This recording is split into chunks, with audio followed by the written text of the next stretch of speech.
حمد و ثنا کے بعد تمام تعریفیں الہ العالمین کے لیے جو حاجت روا ہے، مشکل کشا ہے، سارے کے سارے نظام کا جس کے پاس اختیار ہے، ساری کائنات کا مالک ہے، ان گنت لا تعداد ولا حساب، زمین کے ذرات سے بڑھ کر، بارش کے قطرات سے بڑھ کر آقا نامدار حضور اکرم صلی اللہ علیہ وسلم پر درود و سلام ہو۔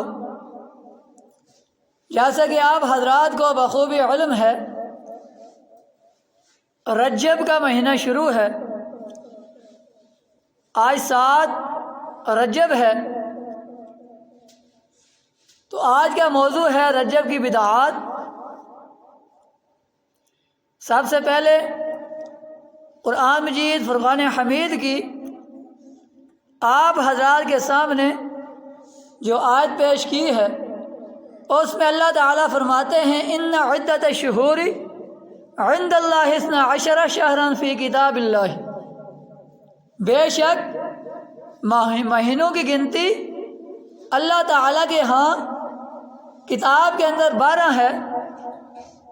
یوم خلق السماوات والارض، یہ اس دن سے ہے جس دن سے اللہ تعالیٰ نے زمین اور آسمان بنائے ہیں۔ اربعۃ منها اربعۃ حرم، اور اس میں 4 مہینے حرمت والے ہیں، ادب والے ہیں۔ ذالک الدین القیم، یہی سیدھا دین ہے، درست دین ہے، قائم اور دائم رہنے والا دین ہے۔ فلا تظلموا فیہن انفسکم، لہذا تم ان مہینوں میں اپنی جانوں پر ظلم و ستم نہ کرو۔ ظلم کے حوالے سے، لڑائی جھگڑا اختلافات کے حوالے سے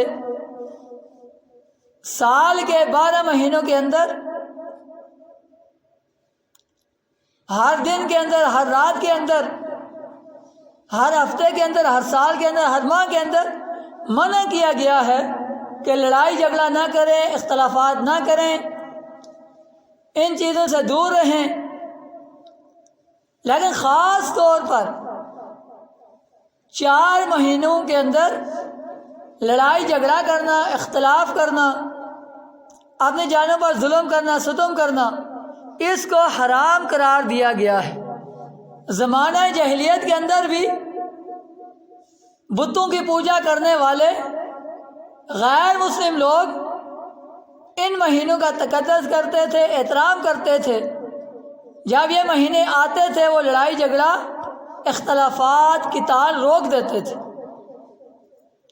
تو ہم اہل اسلام ہیں، کلمہ پڑھنے والے ہیں، نبی کریم صلی اللہ علیہ وسلم کے ماننے والے ہیں، قرآن جی کی تلاوت کرنے والے ہیں، اللہ کے سامنے پیشانی ٹیکنے والے ہیں۔ ہمیں سب سے زیادہ بڑھ چڑھ کر ان مہینوں کی تعظیم کرنی چاہیے، احترام کرنا چاہیے، ادب کرنا چاہیے۔ رجب کے اندر بعض حضرات 27 رجب کی رات کو پوری رات وہ عبادت کرتے ہیں اور صبح کا روزہ رکھتے ہیں،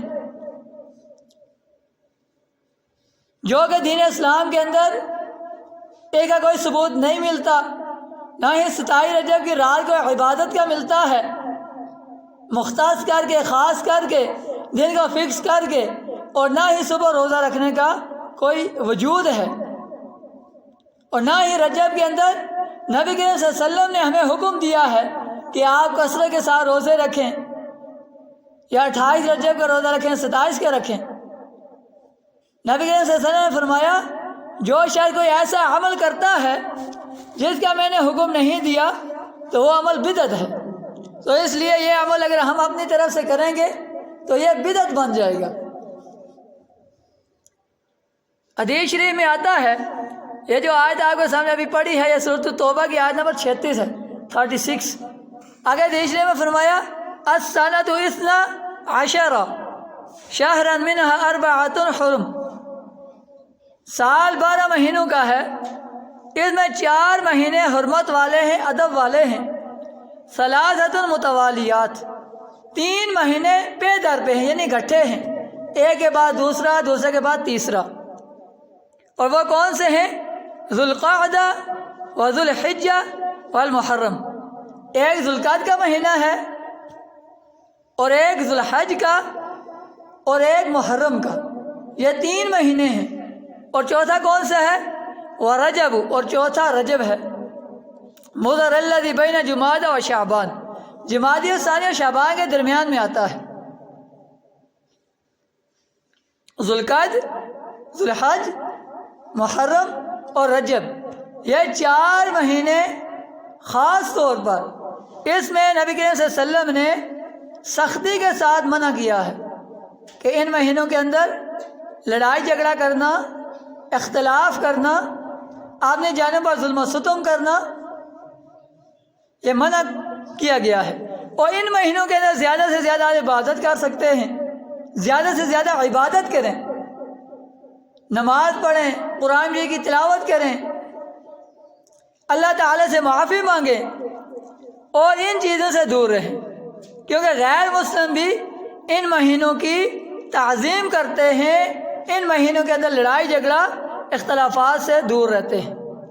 آگے سورۃ البقرہ کی آیت نمبر 217 میں فرمایا یسألونک عن الشہر الحرام قتال فیہ قل قتال فیہ کبیر، وہ آپ سے پوچھتے ہیں حرمت والے مہینے میں لڑائی جھگڑے کے بارے میں، تو آپ اسے کہہ دیجئے اس میں لڑائی کرنا کبیرہ گناہ ہے۔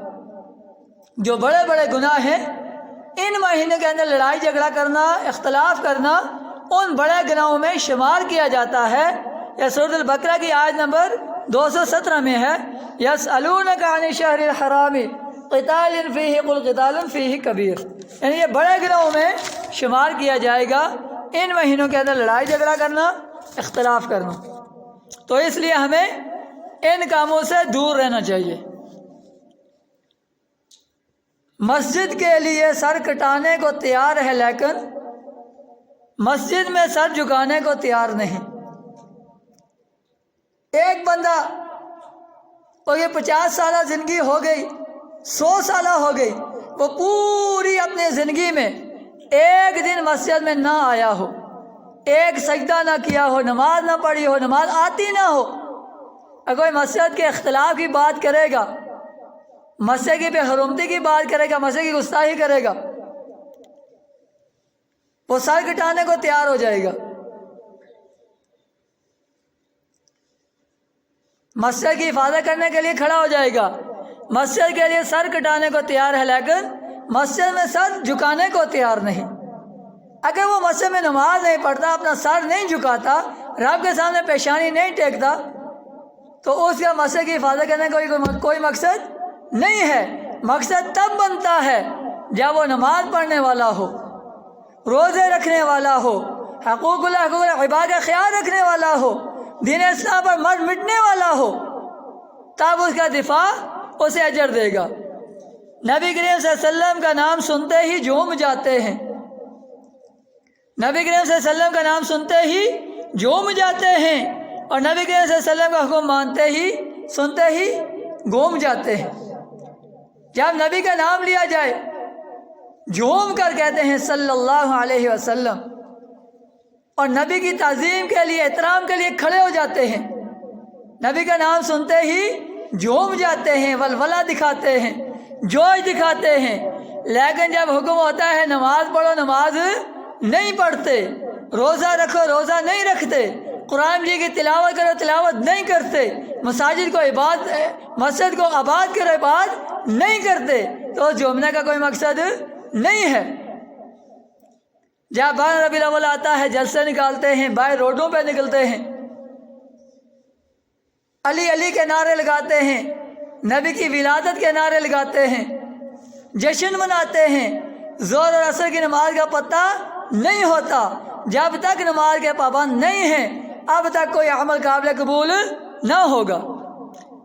کہتے ہیں میری رگ رگ میں ہے نبی نبی، کہتے ہیں میری رگ رگ میں ہے نبی نبی، لیکن پڑھتے ہیں نماز ہفتے میں کبھی کبھی۔ انسان نبی نبی کے نعرے مارے کہے کہ میں نبی کریم صلی اللہ علیہ وسلم کا ماننے والا ہوں، دین اسلام پر چلنے والا ہوں، تو ہفتے میں صرف ایک جمعہ پڑھے تو کا کوئی عمل قابل قبول نہیں ہے۔ اس جمعے کا کوئی مقصد نہیں ہے کہ ایک بندہ 5 وقت نماز نہیں پڑھتا وہ ہفتے کے بعد آ کر جمعے کی نماز پڑھے۔ مسجد قریب ہے، مسجد کے اندر نماز پڑھنی ضروری ہے، قریب نہیں ہے اپنے گھر میں نماز پڑھ لیں، دور ہے اگر، لیکن نماز لازمی ہے، نماز کی چھوٹ نہیں ہے۔ اس لیے یہ جو 4 مہینے ہیں، آگے فرمایا حرمت علیکم المیتۃ، تم پر حرام کر دیا گیا ہے مردہ جانور کا گوشت کھانا،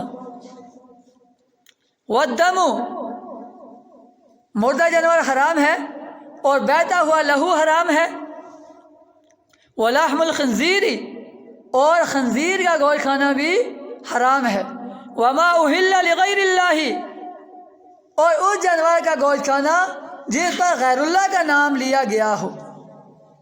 آج لوگ مانتے ہیں زیارت پر بکرا دیں گے، مرغا دیں گے، کوئی چیز مانتے ہیں اور وہاں جا کر ذبح کرتے ہیں پیروں کے نام پر، اور یہاں پر کیا فرمایا وما اہل لغیر اللہ، جس پر غیر اللہ کا نام لیا گیا ہو، چاہے کسی پیر کے نام پر ہو، کسی فقیر کے نام پر ہو، کسی بت کے نام پر ہو، وہ بھی حرام ہے۔ علیکم المیتۃ لغیر اللہ بہ والمنخنقۃ والموقوذۃ والمتردیۃ والنطیحۃ، جو جانور گر کر مر جائے، گلا گھٹ کر مر جائے، چوٹ لگ کر مر جائے، یا اس کو سینگ لگ کر وہ مر جائے، یہ سارے کے سارے جانور کیا ہیں؟ حرام ہیں، ان کا گوشت کھانا حلال نہیں ہے۔ وما اکل السبع الا ما ذکیتم وما ذبح علی النصب وان تستقسموا بالازلام ذالکم فسق، اور وہ جانور بھی حرام ہیں جسے درندے پھاڑ کر کھا جائیں، ہاں مرنے سے پہلے اگر تم ذبح کر لو تو پھر آپ اسے کھا سکتے ہیں، اور وہ جانور بھی حرام ہے جسے آپ آستانوں پر ذبح کرتے ہیں، مزاروں پر ذبح کرتے ہیں، درباروں پر ذبح کرتے ہیں اور زیارتیں پر ذبح کرتے ہیں، یہ جانور بھی حرام قرار دیا گیا ہے۔ اور یہ بھی حرام ہے کہ تم ستاروں سے 500 سے اپنی قسمت معلوم کرو، اگر فرمایا ذالکم فسق، یہ سارے کے سارے گناہ کے کام ہیں، اس سے ہمیں کیا کرنا چاہیے؟ بچنا چاہیے۔ یہ رجب کا مہینہ ہے، موضوع بھی رجب کا بنتا ہے، اس لیے آپ حضرات کے سامنے یہ پیش کر رہا ہوں، اللہ تعالیٰ مجھے اور آپ کو اس پر عمل کرنے کی توفیق عطا فرمائے۔ آگے فرمایا اما بعد فإن خیر الحدیث کتاب اللہ، سب سے بہترین بات اللہ تعالیٰ کی کتاب ہے۔ حمد و ثنا کے بعد سب سے بہترین بات کون سی ہے؟ فإن خیر الحدیث کتاب اللہ، جو اللہ تعالیٰ کے قرآن مجید میں آتی ہے، کتاب میں آتی ہے۔ وخیر الہدی ہدی محمد صلی اللہ علیہ وسلم، اور سب سے برا طریقہ وہ ہے جو آپ، سب سے بہترین طریقہ نبی کریم صلی اللہ علیہ وسلم کا طریقہ ہے۔ وخیر الہدی ہدی محمد صلی اللہ علیہ وسلم، سب سے بہترین طریقہ نبی کریم صلی اللہ علیہ وسلم کی سنت ہے، نبی کا طریقہ ہے۔ وشر الامور محدثاتها، اور سب سے برا کام، برا امور دین میں نئی بات پیدا کرنا ہے۔ جیسے ایک مثال ہے، نبی کریم صلی اللہ علیہ وسلم نے حکم دیا ہے فجر کی 2 رکعت فرض پڑھنی ہے، کوئی کہے جی میں 3 پڑھوں گا، یہ اپنے پاس ہے، اس نے ایک طریقہ ایجاد کر لیا ہے، یہ بدعت ہے۔ زور کی 4 رکعت فرض ہے، کوئی کہے میں نے 5 پڑھنی ہے، یہ بدعت بن جائے گا، کیونکہ یہ اس کا اپنا تیار کیا گیا، رائج کیا گیا طریقہ کار ہے۔ تو اس لیے جو چیز دین میں نئی پیدا کی جائے گی وہ بدعت ہے۔ رجب کی 27 رات کو محفلیں جمانا، خاص کر کے صبح کا روزہ رکھنا، اس کا ہمیں نبی کریم صلی اللہ علیہ وسلم نے حکم نہیں دیا، یہ اپنے طرف سے رائج کیا گیا طریقہ ہے، لہذا یہ کیا ہے؟ یہ برا امر ہے، برا طریقہ ہے اور یہ بدعت ہے۔ اللہ تعالی ہماری اس سے حفاظت فرمائے۔ ایک صحابہ کرام نبی کریم صلی اللہ علیہ وسلم کے پاس آتے ہیں، کہتے ہیں یا رسول اللہ صلی اللہ علیہ وسلم، میں نے ایک اونٹ کی منت مانی ہے، کیا میں اسے پورا کر سکتا ہوں؟ صحابہ کرام نے فرمایا میں نے فلاں جگہ پر فلاں علاقے میں فلاں مقام میں ایک اونٹ کی نظر مانی ہے، مجھے اس نظر کے پورا کرنے کی اجازت ہے۔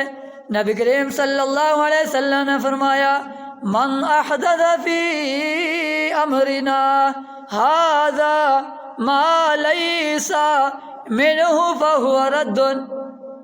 نبی کریم صلی اللہ علیہ وسلم نے فرمایا، اس سے پہلے یہ حدیث سن لیں کہ جس شخص نے ہمارے دین میں من احدث فی امرنا ھذا ما لیس منہ فہو رد، جس شخص نے ہمارے دین میں نیا کام ایجاد کیا اور وہ کیا ہے، جس کا ہم نے حکم نہیں دیا تھا وہ بدعت ہے۔ نیا کام ایجاد کرنا جس کی نبی نے اجازت نہ دی ہو، یہ بھی اسی کے حوالے سے حدیث ہے۔ نبی کریم صلی اللہ علیہ وسلم نے فرمایا هل كان فيها وثن من اوثان الجاہلیت یعبد، کیا وہاں پر جاہلیت کے بتوں میں سے کسی بت کی پوجا کی جاتی تھی؟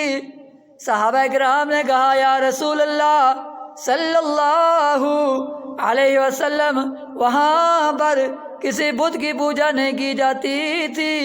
پھر فرمایا هل كان فيها عید من اعیادہم، کیا وہاں پر کسی وہ لوگ کوئی عرس یا جشن منایا کرتے تھے؟ صحابہ کرام نے کہا یا رسول اللہ نہیں۔ تو نبی کریم صلی اللہ علیہ وسلم نے فرمایا اوفی بنذرک فإنہ لا وفاء لنذر فی معصیت اللہ ولا فی ما لا یملک ابن آدم۔ فرمایا پھر آپ اپنی نظر پوری کر سکتے ہو، ایسی نظر پوری نہیں کی جاتی جہاں پر شرک کا ارتکاب کیا جاتا ہو، وہاں پر مدد پوری نہیں کی جاتی، نظر پوری نہیں کی جاتی۔ اور نبی کریم صلی اللہ علیہ وسلم نے فرمایا کہ ایسی نظر بھی پوری نہیں ہو سکتی جس کا انسان اختیار نہ رکھتا ہو، اور ایسی نظر بھی پوری نہیں کی جاتی نہ ہو سکتی ہے کہ جس میں اللہ تعالیٰ کی نافرمانی ہو۔ اب شاید یہ آپ کو بات سمجھ نہ آئی ہو، اس حدیث کے اندر یہ بات فرمائی ہے جہاں پر لوگ بتوں کی پوجا کرتے تھے، اگر وہاں پر آپ کوئی جانور ذبح کرتے ہیں، چاہے آپ اللہ کے نام پر ذبح کرتے ہیں، اللہ کا نام لے کر ذبح کرتے ہیں، وہاں پر منت نہیں ہو سکتی، وہ قبول نہیں ہوگی، کیونکہ نبی نے منع کیا ہے، ایسے مقام پر منت پوری نہیں کی جاتی۔ اور جہاں پر کوئی جشن منایا جاتا ہو غیروں کے نام کا، کوئی عرس منایا جاتا ہو، اس مقام پر بھی آپ نظر پوری نہیں کر سکتے۔ ایسی جگہ نہ ہو وہاں پر آپ جانور ذبح کر سکتے ہیں۔ تو اس لیے ہمیں ایسے معاملات سے بچنا چاہیے جس میں ہمارے نبی ناراض ہوں، اللہ کی ناراضگی ہو۔ ایسے اعمال کرنے چاہیے جس میں اللہ بھی راضی ہو، اللہ کا نبی بھی راضی ہو۔ جب وہ راضی ہوں گے اعمال بھی قابل قبول، دنیا بھی بن جائے گی، آخرت بھی بن جائے گی۔ جب وہ ناراض ہوں گے دنیا بھی برباد، آخرت بھی برباد ہوگی۔ محمد ہمارے بڑی شان والے، محمد ہمارے بڑی شان والے، وہ ساقی کوثر وہ قرآن والے۔ نبی کریم صلی اللہ علیہ وسلم نے شاعر فرمایا کہ جن کے سامنے میرا نام لیا جائے محمد صلی اللہ علیہ وسلم، وہ مجھ پر درود نہ پڑھے وہ ہلاک ہو جائے۔ جب بھی محمد نام لیا جائے سارے پڑھا کریں صلی اللہ علیہ وسلم، یہ لازمی اور ضروری ہے۔ محمد ہمارے بڑی شان والے، وہ ساقی کوثر وہ قرآن والے، خدا دل کے سینے میں قرآن اتارے،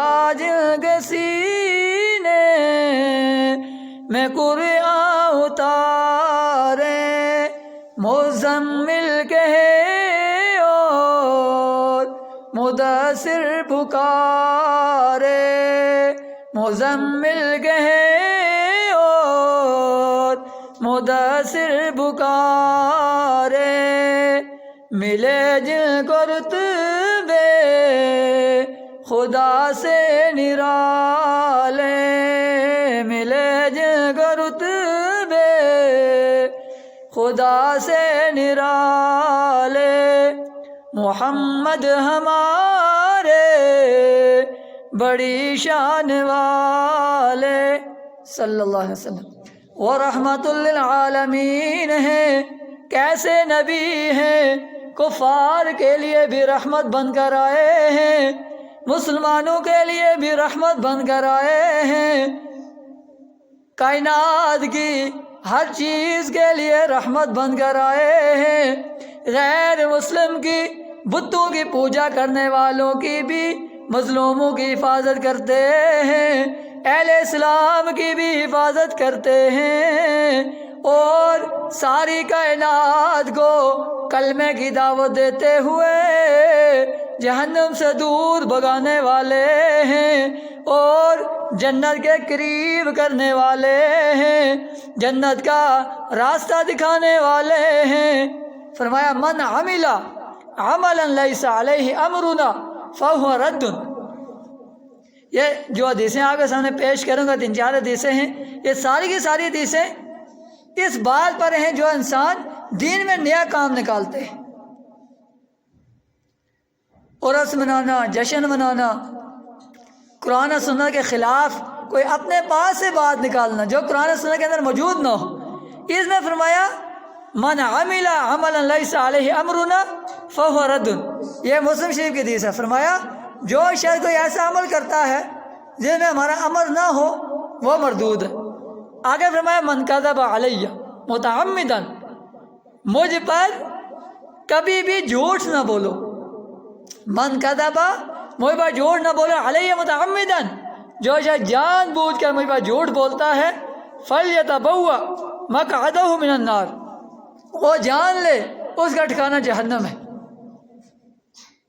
بعض حضرات پہلے بھی آپ کے سامنے یہ بات کی تھی، آپ کہیں گے آ جاؤ نماز پڑھ لو، وہ آگے سے کہہ دیتا جی میں بخشیا دس، اپنی زبان میں کہتے ہیں میں بخشیا دس، یہ ٹچکر ہے، کیا ہے، مذاق ہے، نبی کو نماز معاف نہیں ہے تو عام بندہ کدھر وہ بخشا ہوا ہے، نماز وہ نہ پڑھے کوئی اسے کوئی ضرورت نہیں ہے نماز کی، یہ اسلام کے ساتھ ٹچکر ہے، مذاق ہے، نعوذ باللہ، یہ جھوٹ ہے نبی کریم صلی اللہ علیہ وسلم پر، تو یہ کیا ہے، اس کا ٹھکانہ کیا ہوگا، جہنم ہوگا۔ اور آپ بعض حضرات 11ویں دیتے ہیں، 11ویں کی دعا کرتے ہیں، یہ دین میں نیا کام ہے، ایجاد نئی ایجاد ہے، کسی جگہ پر بھی قرآن و حدیث کے اندر یہ نہیں آتا آپ 11ویں دو، 12ویں دو، 13ویں 14ویں دو، آپ دعا کریں، غریب لوگوں کو صدقہ خیرات دیں، مدرسوں کے اندر دیں، تو آپ کا عمل اللہ تعالیٰ قبول کرے گا، اس کو آپ کو اجر ملے گا۔ یہ جو نام رکھتے ہیں 11ویں 12ویں 13ویں 14ویں، یہ قرآن و حدیث کے اندر کسی جگہ نہیں ہے۔ 30ویں کی دعا، 40ویں کی دعا، 20ویں کی دعا، یہ جتنے بھی یہ عمل ہیں یہ سارے کے سارے نبی صلی اللہ علیہ وسلم پر بہتان ہے، جھوٹ ہے، دین میں نئی باتیں ہیں۔ ایسے ہی رجب کے اندر فکس کر کے روزے رکھنا، 27 کی رات کو عبادت کرنا فکس کر کے، اور صبح کا روزہ رکھنا، یہ سارے کے سارے کام بدعت ہیں، اور یہ ان کا قرآن و حدیث کے اندر کوئی وجود نہیں ملتا۔ آگے پھر فرمایا لا تکذبوا علیہ، مجھ پر جھوٹ نہ بولو، لا تکذبوا علیہ، مجھ پر جھوٹ نہ بولو، فإنہ من کذب علیہ فلیلج النار، کیونکہ جو شخص مجھ پر جھوٹ گھڑتا ہے، جھوٹ بولتا ہے، تو یقین کر لے اس کا ٹھکانہ کیا ہے، جہنم ہے۔ بار بار حدیث شریف کے اندر نبی کریم صلی اللہ علیہ وسلم ڈرا رہے ہیں کہ مجھ پر کبھی بھی جھوٹ نہ بولنا۔ من یقل علیہ، من یقل علیہ، جس شخص نے ایسی بات میری طرف منسوب کی، کہی، ما لم اقل، جو میں نے نہیں کہی تھی فَلْيَتَبَوَّأْ مَقْعَدَهُ مِنَ النَّارِ، پس وہ جان لے اس کا ٹھکانہ کیا ہے؟ جہنم ہے۔ ابھی یہ دلیلیں آپ کو دے رہا ہوں پردے کے حوالے سے۔ قرآن حدیث کے اندر آتا ہے جی آپ پردہ کریں، انتہائی سختی کے ساتھ تاکید کی گئی ہے پردے کی۔ بعض حضرات کہتے ہیں دل صاف ہونا چاہیے، پردے کی ضرورت نہیں ہے، یہ ہماری اپنی بات ہے، یہ بدعت میں آ جاتا ہے اور یہ بہت بڑا کفر ہے، گناہ ہے، نبی کے صلی اللہ علیہ وسلم پر بہتان ہے، کیونکہ ہمیں نبی نے اس کی اجازت نہیں دی۔ نبی کی بیویوں کے لیے پردہ ہے، نبی کے صلی اللہ علیہ وسلم کی بیٹیوں کے لیے پردہ ہے۔ فاطمہ الزہرا رضی اللہ تعالی عنہ جو جنت کی عورتوں کے سردار ہیں، نبی نے فرمایا تھا جس نے جنتی عورت کو دیکھنا ہو وہ فاطمہ الزہرا رضی اللہ تعالی عنہا کو دیکھ لے، جنت کی عورتوں کی سردار ہیں، ان کے لیے پردہ ہے۔ تو ہمارا دل کدھر سے پاک ہو گیا؟ کدھر سے پاک ہوگا؟ اگر ہو بھی جائے تو نبی نے اس کی اجازت نہیں دی۔ پھر بعض حضرات کہتے ہیں کوئی عورت ہے یہ ابھی چھوٹی ہے، یہ اس کے دادے کی جگہ ہے، یہ اس کے پردادے کی جگہ ہے، یہ نکڑ دادے کی جگہ ہے، لیکن نبی نے اجازت نہیں دی کہ کوئی بالغ عورت کسی غیر محرم کے سامنے جائے، چاہے وہ دادے کی جگہ ہو، پردادے کی جگہ ہو، نکڑ دادے کی جگہ ہو، لیکن غیر محرم ہے۔ یہ کیا ہے؟ یہ دلیلیں اس لیے دے رہا ہوں آپ کو، یہ ساری کی ساری چیزیں دین اسلام میں اپنی طرح سے رائج کی گئی۔ یہ من چاہیے جو انسان چاہے وہ کرے، اپنے ذہن کو منوانا، اپنے طریقہ کار پر عمل کرنا۔ جو رب چاہیے ہے وہ کیا ہے کہ جو قرآن و سنت کے اندر موجود ہے، وہ کیا ہے؟ رب چاہیے ہے۔ یہ جو ہم اپنی طرف سے باتیں کرتے ہیں، اپنی طرف سے باتیں بناتے ہیں، یہ کیا ہے؟ یہ من چاہیے۔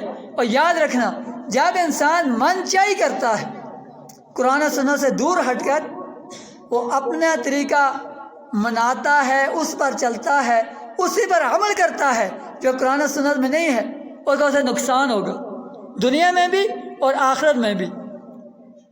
اپنا عقیدہ بنا لیں، ذہن بنا لیں، پوری دنیا آپ سے ناراض ہوتی ہے، بے شک ہو جائے، خفا ہوتی ہے ہو جائے، دور ہوتی ہے ہو جائے، آپ وہ کام کریں جو قرآن و سنت کے اندر موجود ہے۔ اس سے کیا ہوگا؟ اللہ تعالیٰ ہماری دنیا کو بھی بہتر بنا دے گا، اللہ تعالیٰ ہماری آخرت کو بھی بہتر بنا دے گا۔ بعض حضرات رواجن طور علاقے کے دستور کے مطابق وہ عمل کرتے ہیں، فلاں رشتہ دار ہے یہ ناراض نہ ہو جائے، فلاں میرا بھائی ہے یہ ناراض نہ ہو جائے، گاؤں والے ناراض نہ ہو جائیں، پھر وہ قرآن و سنت کے خلاف چلنا شروع ہو جاتے ہیں رواج کے مطابق۔ لیکن یہ پرواہ نہیں ہوتی کہ جو عرش پر بیٹھا ہوا وہ ناراض ہو رہا ہے، نبی کریم صلی اللہ علیہ وسلم ناراض ہو رہے ہیں، ان کی پرواہ نہیں ہے، لیکن اپنے بھائیوں کی پرواہ ہے، رشتہ داروں کی ہے، علاقے والوں کی۔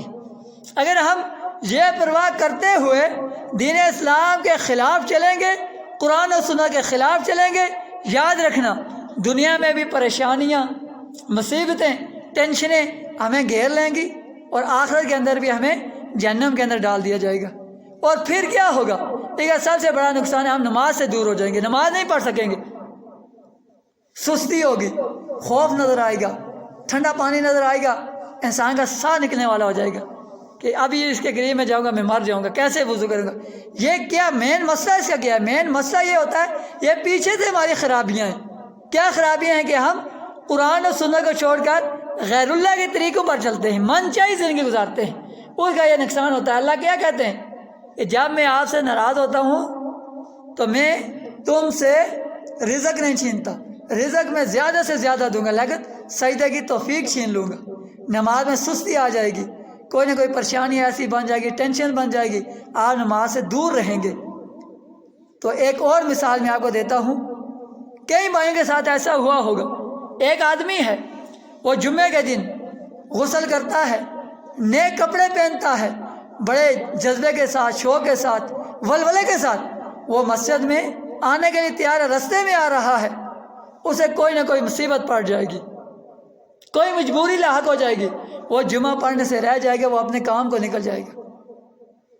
وہاں سے وہ سوچ لے کہ اللہ تعالیٰ مجھ سے ناراض ہے، وہاں سے وہ پکی توبہ کرے، اللہ کے آگے روئے، آنسو بہائے، یا اللہ جو گناہ مجھ سے ہوا ہے جس کی وجہ سے میں آج تیرے گھر نہیں جا سکا، نماز نہیں پڑھ سکی، مجھے معاف کر دے، پکی توبہ کرے، اللہ تعالیٰ معاف کرنے والا ہے۔ تو یہ خرابیاں وہاں سے پیدا ہوتی ہیں جہاں سے ہم قرآن و سنت سے دور ہٹتے ہیں، قرآن و حدیث کے خلاف ہم چلتے ہیں، پھر اللہ تعالیٰ ہمیں اپنے سے دور کر دیتا ہے۔ اللہ سے دعا ہے جو کہا گیا، سنا گیا، سنایا گیا، اللہ تعالیٰ مجھے اور آپ کو اس پر عمل کرنے کی توفیق عطا فرمائے۔ سننے کے اندر، سنانے کے اندر جتنی کمی پیشی غلطی کوتاہی ہوئی ہے، اللہ تعالیٰ ہمیں معاف فرمائے۔ وما علینا الا البلاغ المبین۔